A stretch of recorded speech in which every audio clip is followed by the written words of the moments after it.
지금부터 내가 해주는 얘기 들어주겠니? 할렐루야. 9월 25일 금요일 새벽입니다. 오늘도 새날을 주신 하나님께 감사함으로 예배 올려드리겠습니다. 찬송가 484장 1절 2절 찬양하겠습니다. 내 맘에 주여 소망되소서.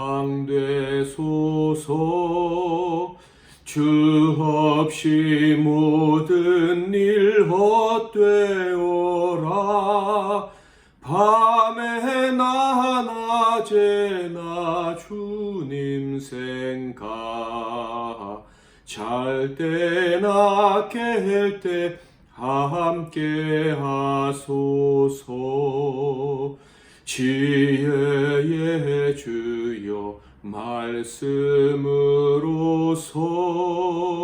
언제나 내 안에 계십소서. 주는 내 아버지 나는 아들, 주 안에 내가 늘 함께하네. 오늘 하나님께서 주시는 은혜의 말씀은 창세기 마지막 장입니다. 50장 1절부터 26절 말씀입니다. 창세기 50장 1절부터 26절까지 말씀 중에서 18절부터 21절까지만 봉독해 드리겠습니다. 그의 형들이 또 친히 와서 요셉의 앞에 엎드려 이르되 우리는 당신의 종들이니이다. 요셉이 그들에게 이르되 두려워하지 마소서. 내가 하나님을 대신하리이까. 당신들은 나를 해하려 했으나 하나님은 그것을 선으로 바꾸사 오늘과 같이 많은 백성의 생명을 구원하게 하시려 하셨나니 당신들은 두려워하지 마소서. 내가 당신들과 당신들의 자녀를 기르리이다 하고 그들을 간곡한 말로 위로하였더라. 아멘. 오늘은 간곡한 위로라는 제목으로 하나님 말씀을 상고하겠습니다. 요셉과 11명의 형제의 아버지 야곱이 세상을 떠나 아버지 집으로 돌아갔습니다. 이 땅에서 그의 나그네 인생은 그의 말대로 험악한 인생이었죠. 그러나 돌아가는 그 길은 인생의 그 어떤 순간들보다도 영화롭고 화려했습니다. 떠나가기 전 그는 자신의 자녀들이 모두 다 하나님께 복을 받은 자녀들이라는 것을 확인할 수 있었고, 그래서 그들을 축복할 수 있었습니다. 그렇게 자녀들을 위한 축복 기도를 마치고 하나님께로 돌아갔지요. 그러자 가장 사랑하던 아들이 울면서 그에게 입맞추며 작별을 구합니다. 얼마나 은혜롭고 감동스러운 장면인지 모르겠어요. 그리고는 애굽의 최고 귀족이 받는 예우를 그의 사후에 받게 됩니다. 3절 40일이 걸렸으니 향으로 처리하는 데는 이 날수가 걸림이며 애굽 사람들은 70일 동안 그를 위하여 곡하였더라. 그리고 그의 소원대로 가나안에서 장례식을 치를 수 있게 되었습니다. 애굽 왕 바로가 그가 할 수 있는 최고의 예우와 함께 가나안에서의 장례식을 허락했기 때문이죠. 6절부터 9절까지 그 내용이 기록되어져 있습니다. 바로가 이르되 그가 내게 시킨 맹세대로 올라가서 내 아버지를 장사하라. 요셉이 자기 아버지를 장사로 올라가니 바로의 모든 신하와 바로 궁의 원로들과 애굽 땅의 모든 원로와 요셉의 온 집과 그의 형제들과 그의 아버지의 집이 그와 함께 올라가고 그들의 어린 아이들과 양떼와 소떼만 고센 땅에 남겼으며 병거와 기병이 요셉을 따라 올라가니 그때가 심히 컸더라. 가나안, 아브라함이 샀던 막벨라 굴에 야곱이 안장이 되었습니다. 그 후에 모든 사람들은 7일 동안 애곡한 후에 애굽으로 돌아왔지요. 돌아오기 전 형제들뿐 아니라 애굽에서 온 사람들까지 7일 동안 애곡한 그것 때문에 그 땅의 이름이 아벨미스라임이라고 정해졌다라고 전해집니다. 11절 그 땅 거민 가나안 백성들이 아담 마당의 애통을 보고 이르되 이는 애굽 사람의 큰 애통이라 하였으므로 그 땅 이름을 아벨미스라임이라 하였으니 곧 요단강 건너편이더라. 자, 이렇게 장례를 잘 마치고 돌아왔는데 요셉에게 갑자기 큰 문제가 발생하고 말았습니다. 그것은 용서받았고 구원받았고 축복까지 받았던 형제들의 의심과 그 의심으로 인한 그들 자신의 두려움이었습니다. 15절 요셉의 형제들이 그들의 아버지가 죽었음을 보고 말하되 요셉이 혹시 우리를 미워하여 우리가 그에게 행한 모든 악을 다 갚지나 아니할까 하고, 그러니까 요셉이 오해를 받고 있었다 하는 것입니다. 요셉은 해결된 줄 알았는데 말이죠. 이 장면을 보면서 어쩌면 이 형들은 아버지가 돌아가시는 순간부터 장례식 그 모든 과정 절차에 이르기까지 마음껏 울지도 못하지 않았을까 하는 생각도 들었습니다. 요셉이 통곡하는 모습을 보면서 혹시 아버지의 죽음에 대한 원망이 섞여 있는 울음이 아닐까, 우리를 향한 원통함이 저 울음 속에 섞여 있지는 않을까, 뭐 이렇게 생각하며 이 요셉을 지켜보지 않았을까 하는 생각도 듭니다. 그들은 자신들의 과거 잘못으로 인해 받을 복수에 대한 두려움 때문에 슬픔이, 아버지가 돌아가신 슬픔이 채 가시기도 전에 애굽에 돌아오자마자 요셉을 찾아갔습니다. 아버지의 말씀이라면서 이야기를 꺼냈죠. 16절 17절 요셉에게 말을 전하여 이르되 당신의 아버지가 돌아가시기 전에 명령하여 이르시기를 너희는 이같이 요셉에게 이르라 내 형들이 내게 악을 행하였을지라도 이제 바라건대 그들의 허물과 죄를 용서하라 하셨나니 당신 아버지의 하나님의 종들인 우리 죄를 이제 용서하소서 하매 요셉이 그들이 그에게 하는 말을 들을 때 울었더라. 형들의 말은 분명 거짓일 것입니다. 만약 아버지 야곱이 요셉의 복수를 걱정해서 이런 얘기를 했다면 생전에 요셉에게 직접 요청했을 것이 분명하기 때문입니다. 그러므로 요셉의 형들은 아버지가 돌아가시기까지 요셉이 기다리다가 자신들의 잘못에 대해서 복수를 시작할 것이다 하는 생각을 하고 지레 짐작하고 공포에 질려서 지금 거짓말을 한 것이죠. 이 말을 들었던 요셉이 어떻게 했다고요? 울었다. 요셉의 울음은 그가 형제를 진심으로 용서했다라는 증거였습니다. 형들이 아직도 오해하고 있다는 사실에 대한 안타까움에 흘린 눈물이었다 하는 거예요. 그런데 형들은요, 이런 요셉의 모습을 보고도 믿지 못했습니다. 그래서 또다시 찾아와서는 살려달라고 애걸복걸했죠. 제발 우리를 용서해달라고. 18절 그의 형들이 또 친히 와서 요셉의 앞에 엎드려 이르되 우리는 당신의 종들이니이다. 이들은 정말로 두려워하고 있는 거예요. 저는 이 장면을 보면서 참 많은 생각이 떠올랐습니다. 먼저는 어렸을 적 구흥회 때마다 회개하고 나는 이제 구원의 확신을 얻었습니다 하면서 손을 들고 고백했던 그 옛날 제가 자라난 교회 어른들이 생각이 났습니다. 분명 예전 부흥회 때 구원의 확신을 갖게 되었다고, 이제야 구원받았다고 손을 들고 감사 고백하고 눈물로 기도했던 그분들인데 또다시 새로운 부흥회 때 또다시 그런 행동을 반복하는 거예요. 그러면 예전에 받았던 구원은 진짜가 아니었나 하는 생각이 드는 거죠. 또 다른 생각은요, 과거에 보았던 그 장면이 오늘날도 계속 제 눈에 목격된다 하는 것입니다. 믿음의 세계를 온전히 이해하지 못하고 믿음을 갖게 되었다라고 고백하는 성도들, 그들이 여전히 우리 한국교회에 많다 하는 거예요. 이런 사람들의 특징은 두려움입니다. 어제는 하나님께 큰 은혜 받았고 하나님과 가까워졌는데 지금 내 모습을 보니 하나님과 점점 멀어지는 것 같고 돌아가야 된다고 생각을 하지만 어떤 계기가 없으면 내 약간 의지력으로는 돌아갈 수 없다고 생각합니다. 환경이 나를 아버지께 가까이 가지 못하게 한다고 생각합니다. 그러면서 수렁이 점점 빨려 들어가죠. 그들은 생각합니다. 나는 다시 과거로 돌아갈 것 같아. 주님은 분명 내 죄를 용서해 주셨고 아들로 받아주셨어. 나는 믿어졌고 그래서 기뻤어. 그런데 지금 나는 여전히 과거의 죄의 굴레에서 벗어나지 못하고 있구나. 어떻게 된 것인가? 나는 여전히 용서받지 못한 자의 모습으로 돌아가 있다. 구원의 감격과 그리고 다시 새로운 삶을 살 수 있다는 그런 소망이 싹 사라져버린 이상한 신자들이 참 많다 하는 것을 알 수 있어요. 혹시 여러분이 그런 사람은 아닌가요? 여러분, 어떤 사람이 저에게 큰 잘못을 해서 해를 입혔다고 한번 가정을 해 보십시다. 저는 그 사람 때문에 물질적, 정신적 손해를 입었어요. 그러나 그 큰 피해도 불구하고 진심으로 그를 용서하기로 했습니다. 그도 나의 진심 어린 용서에 감사했어요. 그런데 얼마 지나지 않아서 충격적인 소리가 들려옵니다. 내가 용서해 준 그 사람이 내가 복수할 것이라고 하면서 나를 피해 다닌다 하는 소식이에요. 겁을 내면서 두려워하면서 피해 다닌다는 소식이에요. 그는 내가 진심으로 용서해 준 것을 의심하고 있는 것입니다.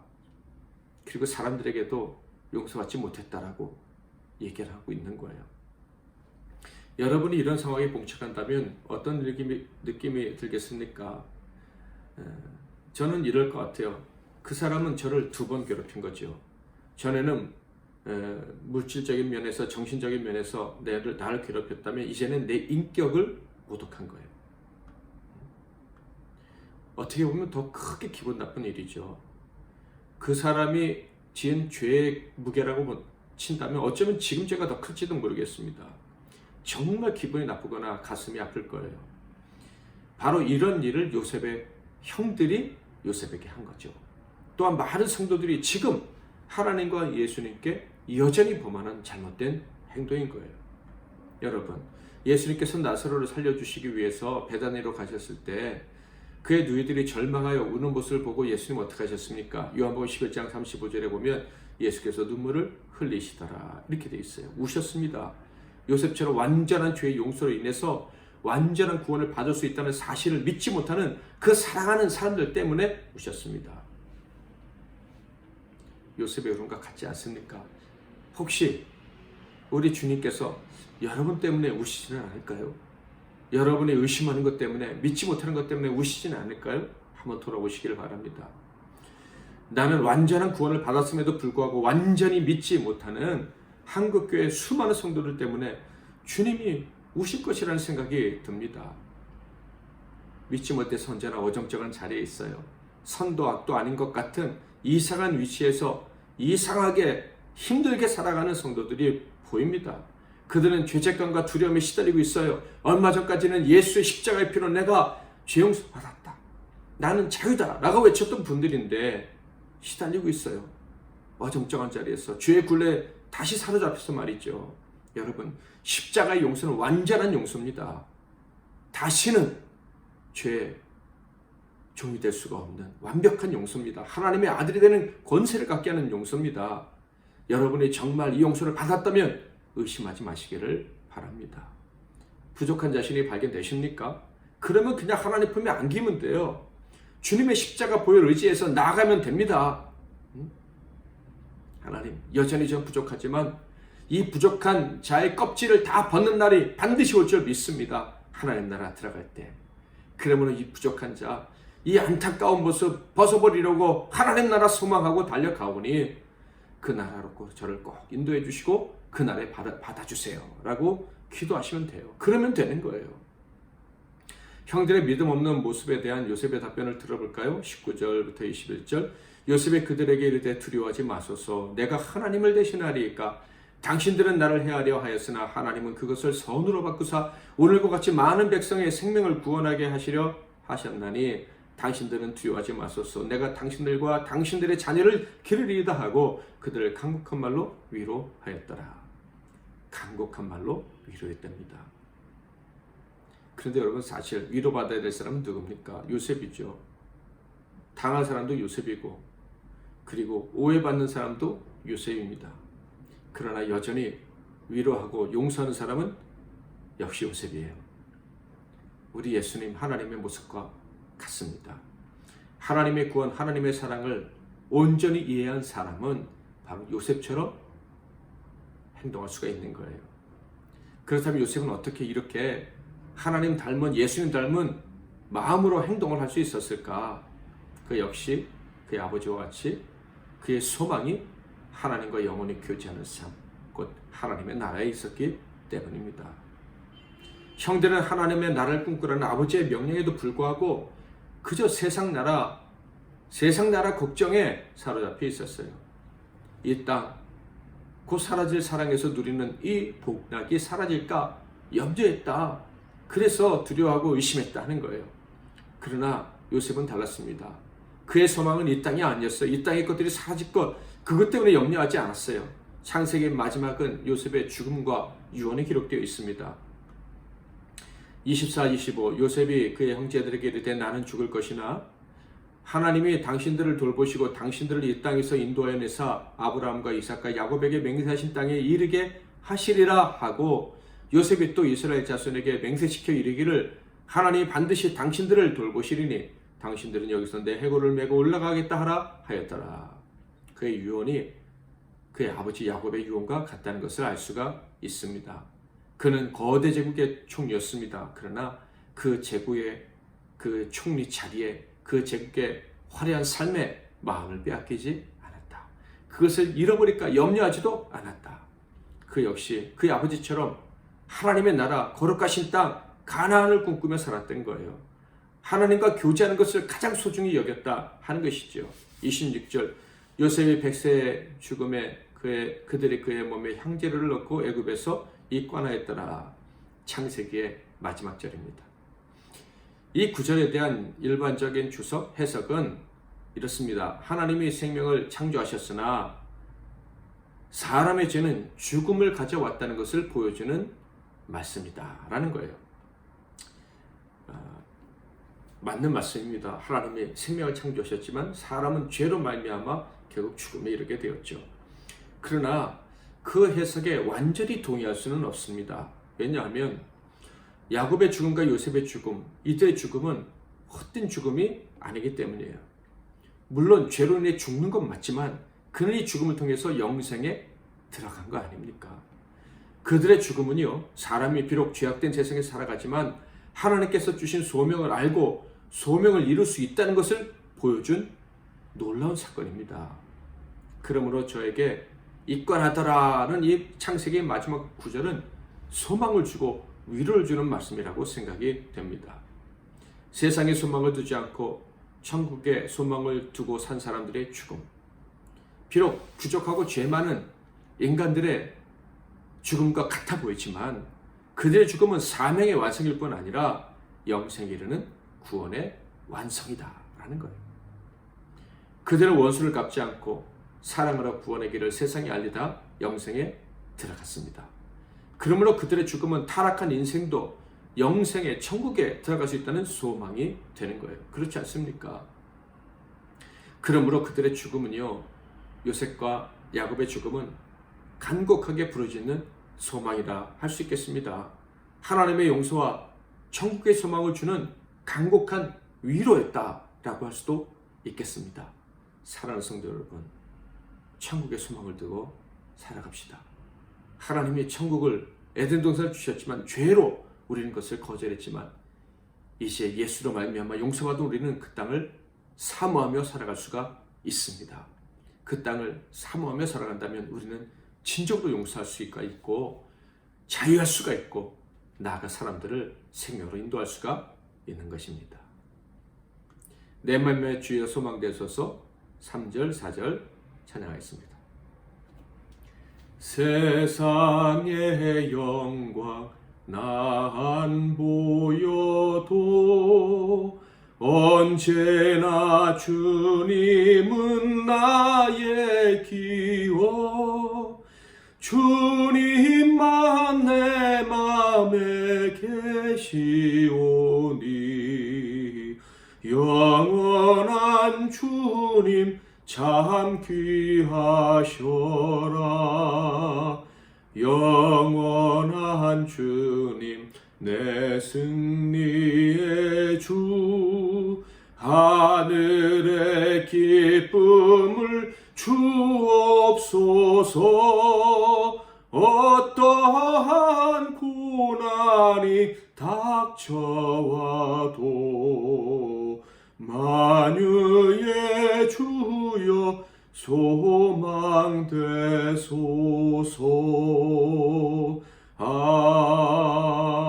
아멘. 기도 제목을 드리겠습니다. 첫째로, 하나님 아버지, 썩어질 세상에 마음을 빼앗기지 않고 영생하며 하나님과 교제하는 천국을 사모하며 살아가게 하옵소서. 그리고 세상의 소망을 두었기에 어쩔 수 없이 두려워하는 자들을 간곡한 말로 위로하다가 사명을 잘 감당하고 천국에 들어가도록 도와 주옵소서라고 기도하겠습니다. 두 번째로 변함없이 코로나 사태 속히 이제 진정이 되고 교회와 참된 신앙이 그리고 참된 예배가 회복될 수 있게 해달라고 기도하겠습니다. 마지막으로 오늘 하루의 삶을 주님께 맡기면서 사랑하는 모든 이들을 또 주님께 맡기면서 교회를 위해서 동역자들, 사역자들을 위해서 기도하시고 여러분 각자의 기도 제목 가지고 하나님께 마음껏 기도하시고 멋지게 하루를 시작하시길 바랍니다. 제가 잠깐 기도하겠습니다. 하나님 아버지, 믿음이 없어서 늘 넘어지는 저희들 오늘 또 말씀으로 간곡한 위로로 우리를 붙잡아 주시니 감사합니다. 우리에게는 완전한 구원이, 영원한 구원이, 그리고 완벽한 용서가 이미 주어진 줄 믿습니다. 이 사실을 의심하지 말고 살아가게 하시고 나아가 두려워 떠는 자들 예수님 마음 그리고 요셉의 마음으로 위로하고 용서하고 천국 소망 그들의 마음에 가득 채워주다가 천국에 가는 우리 모두가 되게 하옵소서. 예수 그리스도의 이름으로 기도하옵나이다. 아멘.